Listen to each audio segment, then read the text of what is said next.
توسلنا ببسم الله وبالهادي رسول الله وكل مجاهد لله. Have you ever sat down with your kids and watched a film made for children and thought, wait, I thought this was a children's movie?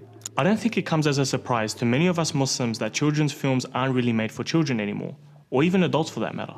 What? Okay, fine, I'm cool, I'm fine. Films that depict a princess dancing with a strange man she just met, a princess mermaid sacrificing her voice to be with a strange man she just met, a cursed princess that can only be woken up from her slumber by a strange man she never met, a princess trapped in a castle and falls in love with a strange man she just met, a princess who turns into a frog after kissing a frog she just met. Something about these movies sounds familiar. I got the concept. Although some have praised Disney and other animation studios for being progressive by making female characters independent, there still exists the issue of female depiction. Take for example Frozen, one of the most recent and most successful movies Disney has ever made. Elsa, the free and independent princess, caught attention and praise because her journey of empowerment wasn't reliant upon a man or any love interest. At the beginning of the movie, her dress and demeanor was relatively conservative. However, when she embarks on her journey, she empowers herself by singing a song and removing her conservative clothing to a more revealing attire. The issue at hand is that the filmmakers see it fit to associate empowerment to a beautified and sexualized character. Now look, Disney is free to make whatever movies they see fit. I'm pretty sure that they think that they're doing a good thing by empowering females. That's fine. If this is how Disney makes their money, then so be it. No substitutions, exchanges, or refund. It also comes as no surprise considering the liberal ideals that Disney produces content to cater towards.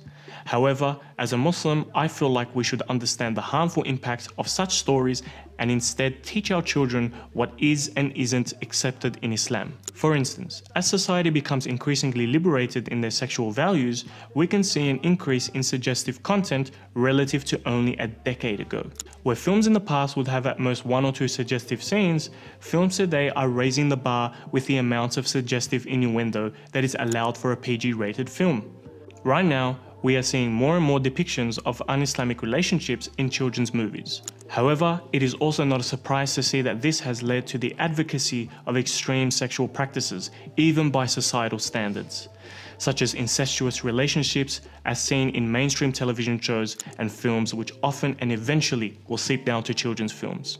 Parents are guardians of their homes, controlling what comes in and out. So why do they not apply the same filtration and censorship to their screens where the most harm can be dealt? Parents should take the initiative to teach their children about what runs in opposition to Islamic beliefs and harms their iman. Muslims should teach their children the importance of being mindful to what they watch and to lower their gaze. Parents should be playing a proactive role in what their children watch. They need to research and review the content before allowing it to be watched in their homes. However, these are just short-term goals that can only do enough to counter harmful viewing.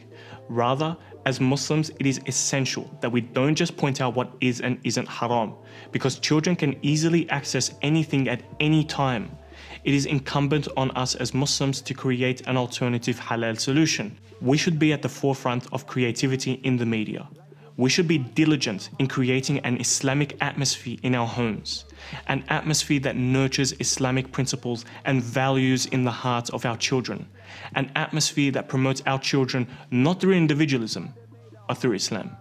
May Allah protect our children from all harm and guide them to the right path. Ameen. وبالهادي رسول الله وكل مجاهد لله